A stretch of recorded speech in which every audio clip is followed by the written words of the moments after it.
Hello and welcome back everyone to SANDCAST, Beach Volleyball with Bourne and Travis Mewhirter. We're doing a solo episode today. So it is, don't have my watch on, it's about 6 in the morning on Monday. I'm leaving for Rio in a couple hours. This is going to be a rare combo package. So after events, big elite events, we like to do beach access, bringing that back, and a big kudos, bringing that back to our guys, Shield. They are the presenting sponsor of beach access, and I'm not a tape guy, but Shield, mostly because I got all this blonde hair, right? So it sticks to me. Shield doesn't have that problem. And that blue one that I just showed you actually cools you off, and so that's why it's in. See, the rest of these, they're just sort of out and about here on the desk, and that's it. I mean, pretty sick design right there. But Shield is in here because if you touch it, you're going to get a little cooling effect on you. So I highly recommend Shield Health and Fitness. They are also American company.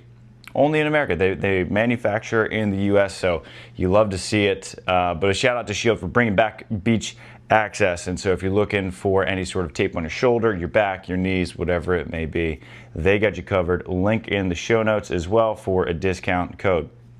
But this is a rare sort of combo package of a beach access. This is also going to be our full episode on Wednesday. So try, if you listen to our episode with Canyon, he's been out sailing for a couple days, and so he's busy, and then I've been here at Florida State, going to try to record a couple episodes, looking to get with Daniela Alvarez and Tanya Moreno out in Rio, and so this is going to be, and we have enough to cover to recap Joao Pessoa and then to preview Rio ahead. So if you are a member of this YouTube channel, you'll have already seen this on Monday, getting all that info early. And then if you're tuning in on Wednesday, the recap will be a little bit delayed, and then you get the preview for Rio. But we have a full card. So this is a very rare 2-page card here. I have recapping Joao Pessoa because we just have 2 events left now. So Joao Pessoa was the 3rd event remaining for the World Championship qualifying period. We have Rio upcoming this weekend, and then you take a week off, and then you go to a challenge in Veracruz, Mexico. So things are getting into the final stages of this World Championship qualifying, which is why Joao Pessoa and Rio were so huge, and we saw a lot of big moves made on the men's side. We're going to get to that. That's not where I want to begin. Where I want to begin is with Kelly Cheng and Molly Shaw. Kelly has this gear that I described in the write-up as singular. I don't think it's singular, but I think that Kelly can take over a beach volleyball match in a way that maybe only 4 players in the world can do. When Kelly just sort of decides to flip that switch, she's up there with Duda. I don't think Anna Patricia has that switch. Maybe Brandy. When Brandy decides, I watched her do it in Montreal. Those 3. You got Kelly, Duda, and Brandy, I think, can have this sort of, I'm over this match, I'm taking over, we're winning. And that's what we saw, all tournament long. Kelly was phenomenal. And they're coming off a pretty big win in Hermosa. And I know it's an independent, it's an unaffiliated tournament, wasn't fully loaded, but a win's a win. And you come back with $25,000 paycheck, that's a significant boost to a team that hadn't won a tournament yet. Nor had they come super close. Like, they took a 5th in Manhattan. They had taken 2 4ths in elites to begin the season in Quintana Roo in either Brasilia or Saquarema, one of the Brazils. And so they hadn't made a final. And they had a little delay to their partnership, just getting it together. And this is really the first time Molly's played at the highest level. We saw her make that big run in challenge events last year in the fall with Tony Rodriguez, goes bronze, silver, gold out of the qualifier. And so Kelly sees that and says, you know what, this can be for real. Well, they put this gold medal run together, and Kelly just sort of decided in that semifinal match over Barbara, I still say Barbara and Carol. Carol and Rebecca, who had been playing the best volleyball of any team in the tournament, siding out 70%. Well, Carol and Rebecca, I almost did Barbara and Carol. Carol and Rebecca, they're up 18-15 in the second, in full control, and then Kelly just says, it's time. It's time. And she just goes block, block, block. They forced Brazil to call a quote-unquote medical timeout. Solid gamesmanship by them. They were out of timeouts, and you could see Kelly just sort of laughed about it. You could see it on the screen where she said, I know what you're up to. And Kelly, when you give her, she's already got a chip on her shoulder, and when you give her a reason to just stack another plate on that chip, it's not going to work out that well for you. And so they just go 6 straight points, dismiss Carol and Rebecca, and then again, same thing in the finals against Terese Cannon and Megan Kraft. It's 15-14, where Kelly just sort of flips that switch again. Takeover mode. They go ahead, stretch the lead to 19-14. Ball game, game over. You get your first gold medal, first gold for Kelly on the World Tour, on the Beach Pro Tour, since they won Ostrava with Sarah Hughes. First elite medal, period, much less elite gold medal for Molly Shaw. And I've been talking a lot about Kelly, because I think her blocking, which she doesn't normally, she won't lead many tournaments in volume of blocks. She's more of a disruptive blocker, a funnel blocker that allows her defenders to get a ton of digs. Taryn Brasher, pardon me, very similar, where she will funnel a lot. Now, Kelly does a lot more dynamic moves outside the body, and that's what I mean by disruption. She's giving different looks, but it's rare that she's going to lead the tournament in volume of digs. That's where Molly Shaw, I've given a lot of praise to Kelly Cheng, but Molly, you can't win this tournament if Molly doesn't play the way that she did. Offensively, one of her best tournaments. Defensively, one of her best tournaments. Super consistent, gritty, competitive, and there's no asterisk on this. This whole tournament, and I'm going to elaborate on this in a little bit, was just a slugfest of the best rivalry in the sport, which is USA versus Brazil, particularly on the women's side. 14 matches were played between the U.S. and Brazil this week. 9 won by the U.S., 4 in a row won by Kelly Cheng and Molly Shaw. They beat Anna Patricia and Duda, and they are now 2-0 against them, proving that their win earlier this year in Brazil was no fluke. You beat world number 1, Tamila and Victoria. You sweep the veterans. Not exactly the strongest team anymore, but can still play some good ball in Talita and Tayana. And then you sweep the team who, as I mentioned, had been playing the best beach volleyball of the tournament at the time in Carol and Rebecca. And then you beat Terese and Meg, who are sort of number 2 in the U.S. right now. There's no joke about that. That's one of the most difficult tournaments I think Kelly's probably ever won. You put that up there with probably the World Championships in 2023 with Sarah. Hamburg with Betsy Flint, I know, was a significant one. Ostrava with Sarah right before the Olympics was a big one. This is sort of right up there with the best of them. You take out the Olympic champions, you take out the world number 1 and the hottest team in the world in Tamila and Victoria, you beat your own country rivals, the first time they had met in a finals. Huge win for them. Super fun to see Kelly get back on the top of the podium, because I think people forget how good she is when she's not a part of a dominant team, and they haven't been this year. People have always kind of ignored Kelly's talent, it feels like, where when she was playing with Sarah Hughes the first time, it was all about how good Sarah Hughes was. When she was playing with Sarah Sponsel, it was all about how good Sarah Sponsel was. When she's back with Sarah Hughes, it's all about how good Sarah Hughes is. And it's like, at some point, we got to look at a common denominator here and say Kelly Cheng is a dominant, one of the most dominant players we have in beach volleyball. And she took a gamble playing with Molly, who had never medaled in an elite before, and said, you know what? I can help make Molly great too. And here they are. And they are a bona fide elite team, going back-to-back wins in Hermosa and now in Joao Pessoa. I'll see them in Rio. So excited for them. Was also excited, also heartbroken for Terese Cannon and Megan Kraft. They have now made 7 finals as a team and have won 0. And I called them in the write-up. I said that they are the bridesmaids of the Beach Pro Tour. Now, I have full faith, and I have outstanding bets on it, that they will win a tournament this year. Not even just in their partnership. I think that they will win a tournament this year. I thought Manhattan was their time. I saw them go up 18-15 in that second set against Kristen and Taryn. I thought that was it. It wasn't. And I've actually stopped texting Terese to say good luck because I thought that I was a bad luck charm, because every time she'd make a final, I'd say, good luck, T. We're pulling for you, because her one win on the Beach Pro Tour actually came with Delaney. And when we were unpacking our stuff, they got a plate. It was in Nijmegen in the Netherlands, and they got a plate that said Nijmegen in really pretty cursive writing and a little bridge on it.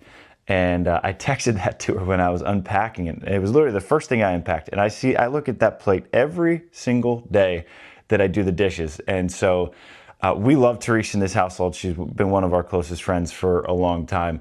And they will win. I believe it.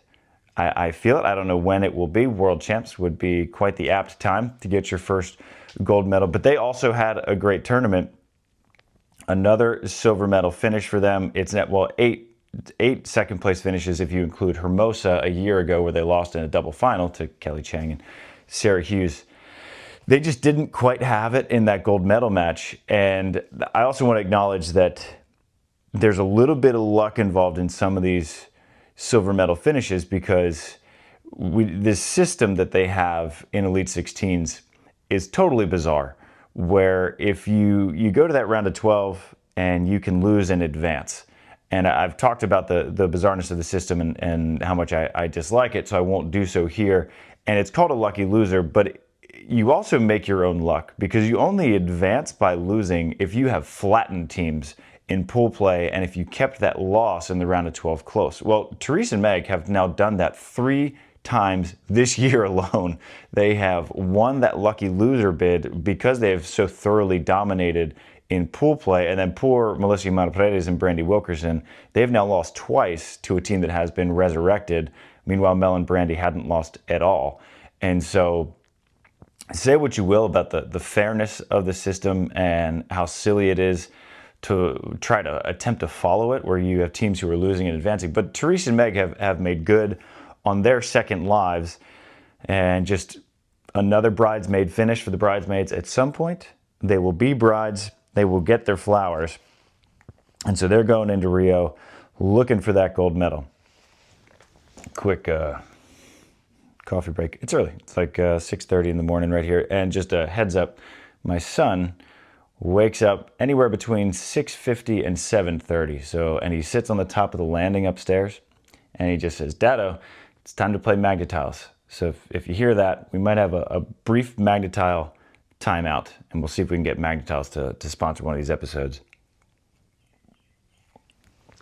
All right, next thing on the card.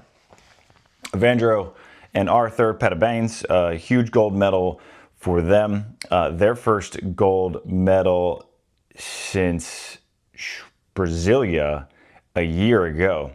And I want to bring up, it's the fact that they won here and in Brasilia is significant, because a while ago we were asked on a fan question podcast, does Brazil have a home court advantage? And then they added on to that, and is that unfair?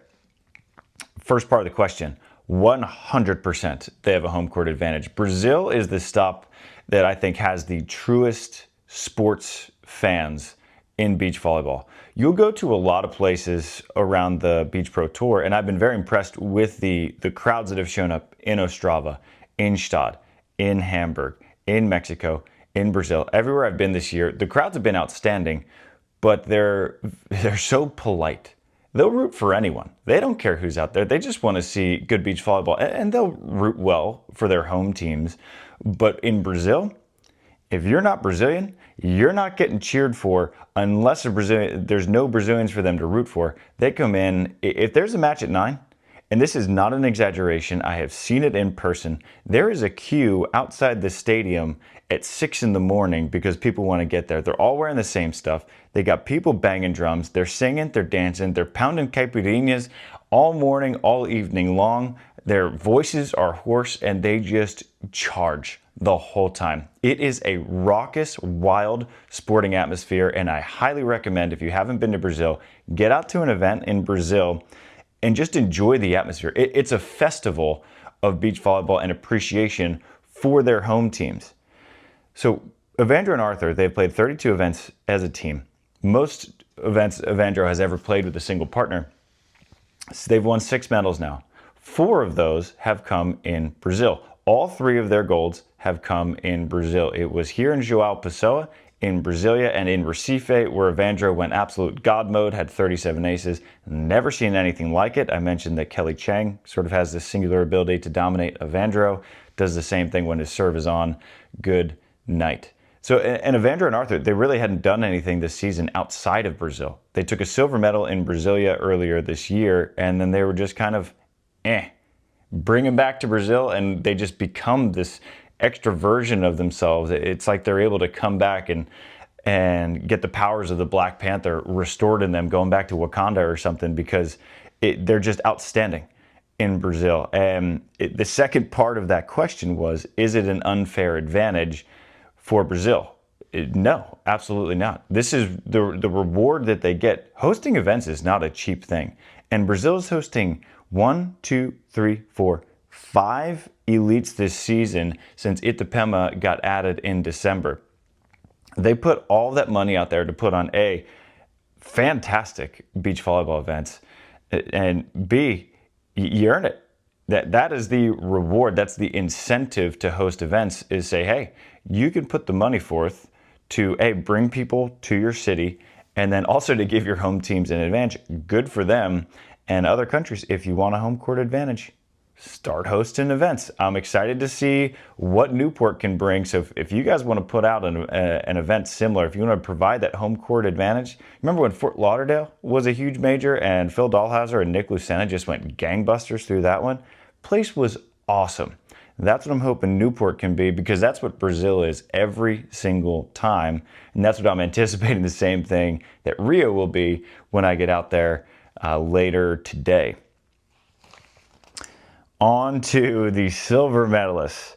So, Remi, Bassereau, Calvin, IA come out of the qualifier, win a silver medal when their previous best in Elite was 9th. Now I want to rewind the tape back to June in Ostrava, where I wrote after Remi and Calvin took a 13th pedestrian finish. Most people probably forgot that they even participated in the tournament a day after they were out. And I wrote in that recap, it is a matter of time. I will bet that they will win at least one elite medal this season. No one will want to see them come November for World Championships. Here we are, and they have their first elite medal of their careers, or as a team. Silver medal. And it was, you talk about the gauntlet that Kelly and Molly went through. This was twice that. They had to beat the Bayo brothers, who played very well in Brazil. They won gold in Rio a year ago. Beat the Bayo brothers in qualifier, 24-22, 24-22. Came back in that first set from down 5 to win it. You come out, you go to 3 against Sweden, and you lose. And that's one of those, it's kind of an emotional trap game, where I've seen it so many times, where a team that will push one of the best teams in the tournament, be it an AVP, and whenever someone would push Phil and Nick to 3 and they lose it, there's just this emotional, mental, and they get schwacked in their next match because they put it all out there against the best. You come so close, you lose, and you can't recover in time.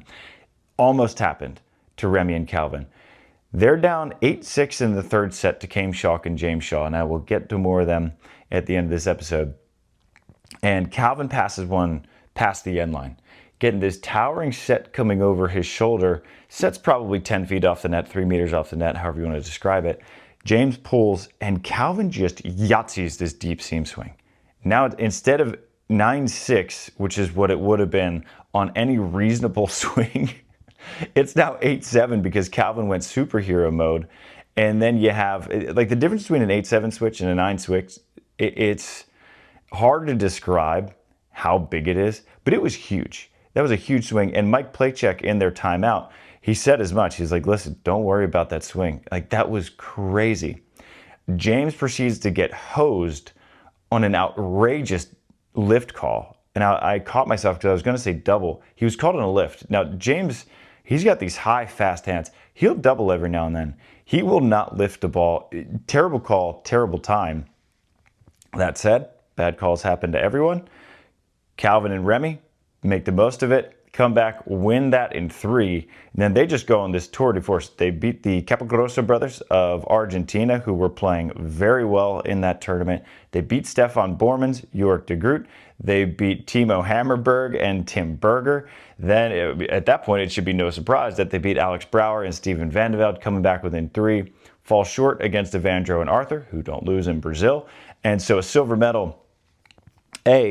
Stoked on them for making me look a little bit smarter than I actually am. Sometimes I'll take a big swing with a team. I'll miss a lot. Sometimes you hit. Took a big swing with them in Ostrava. Said I think I'll see them medal. They medaled. Congrats. But it's the timing of this medal that is biggest. They came in ranked number 25 in the World Championships standings. Literally on the bubble to qualify. That is the final qualifying spot. Well, a silver medal, they just punched their ticket. You're going to Adelaide this fall. Huge congrats to them. Massive finish. Another team, I'm reordering the card here. Another team I want to mention as far as big breakouts go. Portugal's Joao Pessoa. I knew I'd do it. Joao Pedrosa. Not Joao Pessoa. Joao Pessoa is where we played. Joao Pedrosa is the Portuguese blocker who had arguably the best tournament of his career alongside the player I think is the most underrated player in the world, Hugo Campos. Unbelievably talented, and more people need to know it. If you haven't watched him, do yourself a favor and watch Hugo Campos. But they came in 1 spot behind Remi Bassereau and Calvin Aye in the World Champ standings, number 26. Now, at the beginning of the season, it didn't seem like they would be sweating out a spot in World Championship qualifying because they come out with a bronze medal at the Yucatan Challenge, and then they played very well in Quintana Roo, qualified, took a 9th. You get knocked out by Stefan Boermans and Jorick de Groot, went to 3 to do so. No sweat, no problem. The way that they were trending, I thought, you know what? Portugal's been very up and down the last couple of years. Their one and only gold medal came in Edmonton a couple years ago, did so out of the qualifier. Hadn't won a medal since. Well, here we are, and hadn't won a medal until Yucatan. And then they come out of the qualifier and they win a battle. White knuckler over Jonathan Jordan and Adrian Heydrich, walk-off ace for Joao Pedrosa to get in. And then you think, okay, we qualified. We're going to play Anders Mullen, Christian Sorum. Let's get ready for the second match of pool play because Anders and Christian, they're the best team in the world, playing very much like it. Well, in the first meeting that they have with Norway, they shock them, send them to the bottom of the bracket, and then up comes Chase Budinger and Miles Evans, and they just dust them away. Massive sweep for Portugal, and bigger than the bye that they got in that first round of playoff. That point differential that they had against Chase and Miles, it almost guaranteed them that unless that they had an absolutely tragic performance in that weird round of 12, they were going to go to the quarterfinals anyway. That's exactly what happened. They get swept in the round of 12, go to the quarterfinals anyway, get swept in the quarterfinals, doesn't matter. 5th place finish in an elite, massive points. That's 780 points on the ledger. Going to be a big bump for them. Haven't updated the standings. It's not a for sure thing that they're going to be in, but man, does that help. It is a huge boost for Pedrosa and Campos for world champs, and it's just one of those things where you look at them and you're like, this is peak Portugal. This is what we saw in Yucatan. This is what we saw in Quintana Roo. Beat Anders and Christian. That's a resume. That's a lifelong win you're going to take with you. Now, what that did, and I'm going to get to, this is where I reordered the card, is it just set up Switzerland for one no good, very bad day. I mentioned that Portugal knocked out Jonathan Jordan and Adrian Heydrich in the qualifier. That's one part of the very bad day. Other part of that bad day was Yves Hausner and Julian Friedeli. They also lost in the qualifier. Both of those teams are on the cusp, just on the outside looking in for world champs. They got 2 events left to make a move, and they both need 9ths or better in elites to better their points. And so they lose in the qualifier. They can't be helped. And then poor Portugal, they just continue the onslaught. So by beating Anders and Christian, they just ruined Marco Cradiger and Leo Dillier's day, because if you're Cradiger and Dillier, you lose your first round of pool to Chase Budinger and Miles Evans, and you think, okay, I'm going to get Portugal. They've never made a quarterfinal of an elite. And instead, you get the best team on the planet that's coming off back-to-back-to-back wins in European championships in Montreal and Hamburg. And they looked defeated before they even started that match. They lose 21-10, 21-14. And so in a span of 24 hours, Switzerland went dead last, and then dead last in the main draw. Cradiger and Dillier should still be okay. They should still qualify. They have a couple big finishes. They have that gold medal in Starje Blanki. That's going to prop up their points for a while. The other two, Hausner and Friedli, and Jordan and Heidrich, both of whom have showed a ton of promise, a very high ceiling. They have a lot of work to do. And so the qualifier in Rio is going to be very, very important for them, because you don't want it to come down. You don't want to need a huge finish in a challenge, because the points just aren't that big. You want to make your moves in an elite. That's why this was so big for France. That's why it was so big for Portugal to do so here in Rio. Or in Joao Pessoa. Sorry, not Pedrosa. All right. I'm going to touch on something that we saw a lot. Mentioned this with the women. I just have little storylines, bullet points. The first World Championships were played in Rio de Janeiro in 1987. It took, and it was hosted there for the next 10 years. It took the full 10 years, a decade, for another team outside of the USA and Brazil to so much as make a semifinal. Shout out to John Child and Marquise of Canada for doing so in 96, and for Carrie Potterst and Natalie Cook for doing so on the women's side in 96. But since 87, the best rivalry in the sport has been the USA versus Brazil. Now, as I mentioned, me and Arnaud Gauthier-Ra, we talked a lot about this on the podcast I did with him. If you missed it, you should go back and watch and listen. Loved it. Loved the time I got to spend with him. Can't believe, hour 15 with him went by in a blink. But we talked about how this was the old school rivalry that on the men's side has sort of disappeared in just a haze of Scandinavia and Europe. On the women's side, there's been a lot of talk about the parity that's been building with the depth of the Swiss women, with the depth of the German women, with the sort of upstarts from Latvia and Tina and Anastasia. And now you got the Klinger sisters of Austria. And Canada has always had a top flight team with Sarah Pavin, Heather Bansley, Brandy Wilkerson, Melissa Mana-Paredes, and the various combinations within. But let's be real, what we just saw in Joao Pessoa was just that old school, just heavyweight slugfest bout between the two best and deepest federations on the women's side. Best 6 American teams, they were there. All the best Brazilian teams, they were there. Played each other 14 times. USA came away with 9 of those wins. It was an all-Brasilia American semifinal. America goes 2-0. And I'm not saying that the USA is better than Brazil, but it's just the best rivalry in the sport. And it's fun to see them go just toe-to-toe like that. And on, I think it was Friday morning, the slate of matches, it was 4 USA versus Brazil matches. And I thought, this is my dream. This is the NCAA format that has come to the professional levels. I still want to see sort of an America's Cup of USA versus Brazil, or USA versus Germany, or something to that effect, where you get either your best 3 teams against someone else's best 3 teams, best 2 out of 3 wins, or you go full NCAA format, where it's our best 5 against your best 5. I think it would be awesome. If we have any promoters out there, want to make it happen, hit me up. It's a dream of mine to make that happen. But the USA came away with the better record in Joao Pessoa, 9-5, 1-2 on the podium. Tough to beat that. But that rivalry was something that I did want to make sure that I touched on.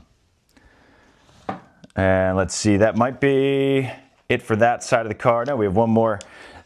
Huge shout out to Stefan Boermans and Jorick de Groot, who, because they've only won 1 gold medal this season, I feel like not a ton of people have talked about them. They've played 6 elites, and they've won 5 medals in them. That's their 3rd straight bronze. And no one's won as many medals as Bourmans and de Groot have this season. It's unbelievable. They're tied with Anders Mol and Christian Sorm, who have won 5, 3 of those being gold. It's hard to top that. And so Bourmans and Groot, as far as consistency goes, they're up there with Norway and are probably playing like the number 2 team in the world right now, ahead of Sweden, who's just sort of, it's weird to see them struggle, because at this point a year ago, they were on a run of 11 straight finals. And now they're just kind of, they got the big targets on their backs. And we've seen a similar effect happen with Anna Patricia and Duda, where you're coming off that Olympic gold medal. That is a heavy, heavy weight to hang around your chest. And maybe that's what's happening with Sweden. Maybe it's just a lot of teams who are just deciding, we're going to watch a ton of Sweden film and we're going to try to beat them. I think they'll be just fine. I think that they're just starting to get the best of every team who's going at them. And Timo Hammerberg and Tim Berger, they get their first win over Sweden, knock them out. Georgia and Simone took out Sweden in pool play. Unbelievable performance from them. But Bourmans and Groot, they haven't really suffered that. They're just on the podium every single week. And the one time in the past couple months that they haven't been was at the European Championships, where they got 4th place finish, and they lost to Alex Brouwer and Steven Van Velde, who almost made their first elite podium as a team. And so huge congrats to Stefan, Bourmans, Jorick, Groot. Boom Boom, always one of my favorite guys to see on the Beach Pro Tour, and getting acai with him on Tuesday in Rio. Now, while we're talking about Scandinavia, as we go to page 2 on the card, a rare 2-page card today. This is I went back and looked at this.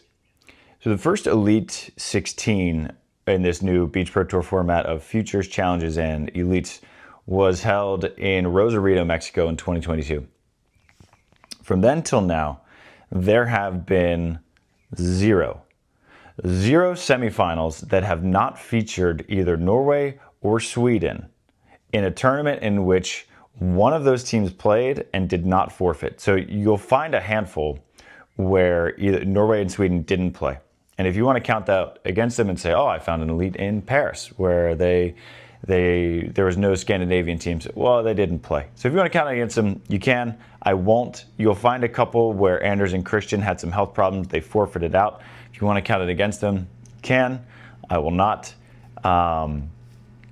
But I couldn't believe that every tournament that Anders and Christian have played and Oman and Helvig have played, one of the two has made the semifinals in every single tournament until Joao Pessoa, Brazil, where you get a 9th place finish for Oman and Helvig, you get a 5th place finish for Jacob Holting Nilsson and Elmer Anderson, and you get a 5th place finish for Anders Mol and Christian Sorm.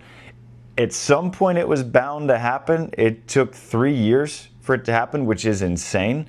But we see the depth. We see a team from France come out of the qualifier and make a silver medal run. We're seeing Bourmans and Groot become one of the best teams in the world. We're seeing the home field advantage in Brazil for Evandro and Arthur, who outside of Brazil are very human. Inside Brazil, they're just deities. And so it was bound to happen, but it was still startling to me to actually see it manifest itself. Now, I don't think they're going to be held down for very long. If I had to make a prediction in Rio, one team from Scandinavia will win. So if anybody wants to take me up on that, hit me up on the IG. Know where to find me. Last 2 points on the card. Austria's Timo Hammerberg and Tim Berger. So a year ago in Hamburg, they sort of made their big breakout, where they beat the Bayo brothers in the qualifier, played very well in the main draw, and since then they've been steadily rising until the beginning of this year, where they were just kind of flat. They started out really slow. This is their first elite main draw since Brasilia. That was back in April, and they made their presence felt. You come out and you beat Sweden in the round of 12. First win over Sweden ever, take a 5th place finish. Now, they were already in pretty good shape as far as World Championship points goes, and so this just solidifies their spot in Adelaide. And a lot of it, I was talking about it. We had a recruit in town this week for Florida State, and her dad used to play at a very high level. And I was talking with him, and he said, "Man, it's really hard to start in March, but peak in November." And so you're going to see throughout the season sort of a lot of peaks and valleys, and it's hard to sort of time it. And if you want to pick a time to play well in the beach volleyball season, now's the time. You want to be playing well right now before we get to Adelaide. And so Timur Hammerberg and Tim Berger, maybe they're timing it perfectly. Now, we still got the rest of September, we still got October, we still got middle of November, so we still got about 2.5 months to go until we play World Champs. But it's good to see Hammerberg and Berger playing very well again. Entertaining team to watch. And the last part on the card, Chaim Schalk and James Shaw. Man, the only thing that Chaim and James needed not to do in order to qualify for World Champs in these last 3 tournaments was get last. And then they got last. And that I talked about that match that they had against Remi Bassereau and Calvin Aye. Had control in that 3rd set, got hosed on a bad call. Calvin makes a heroic swing. These things happen. It's their 2nd straight last place finish, 2nd time in a row that they have barbecued out of pool play. Did so in Stad as well, where, I mean, they lost to in 3. Both their matches were 18-20. One to Thomas Hodges, Zach Schubert, one to Holting Nilsson and Anderson of Sweden. And then now you lose I think it was 14-16 in 3 to the eventual silver medals. These aren't bad losses, but scoreboard is a scoreboard. They have 2 straight 19th place finishes. They're being propped up by that bronze medal in Quintana Roo earlier this year. Now, if they get a top 10 in Rio this week, should be in good shape. Going to play Veracruz as well, and so they have 2 more opportunities to tack onto their points. I still think they'll be fine for World Championships, but the back-to-back last not going to help the cause. And so Chaim and James, just something to look for in Rio, and that's actually something I want to touch on is this week in Rio and who needs to have big finishes. Chaim and James, biggie. Switzerland, all 3 Swiss men, it's a biggie. Portugal could still use a good finish. Bassereau and Aye, they are good. As far as the women's side goes, I haven't talked a lot about that World Champs because there's Lexi Denenberg and Julia Donlin. They're good to go. Their 9th place finish here, it's going to pretty much solidify it. So the American race is over unless we see Corinne Quiggle and Chloe Lorene maybe go back-to-back golds. That's the only way I could see them qualify. And so in Rio, if you're paying attention to the World Championships, that's the men's side is the one you're going to pay attention to. You're going to look for the Swiss men. You're going to look at Portugal. You're going to look at Chaim and James are kind of the big priorities. But I'll be out there in Rio. Skipped on the comms to be at home with the family here and in Tallahassee doing some Florida State stuff. So shout out to Denise Austin. And I think it's actually really good to get another voice on the commentary. Between podcasting, writing, and commentating, I get sort of tired of my own voice. I think it's good to have a little diversity in there. And I think Denise, maybe the most passionate woman in all of beach volleyball. And there were huge wildfires out where she lives in Portugal. So really hoping that they get that taken care of. She's built a really beautiful life for her and her family out there, just sort of living off the land, something I admire a lot. And man, you won't meet a kinder person really in life, but in beach volleyball as well than Denise. So hoping if you want to send some good vibes her way, and just hope, because those fires are pretty nasty. And so just hoping she's very active in the comment section here on SANDCAST, very active on Facebook as well. If you want to reach out, give her your love and support, I think it would mean something. Until then, I will see you guys in Rio. If you're stopping by, please stop and say hello, bon dia. And until then, shoot.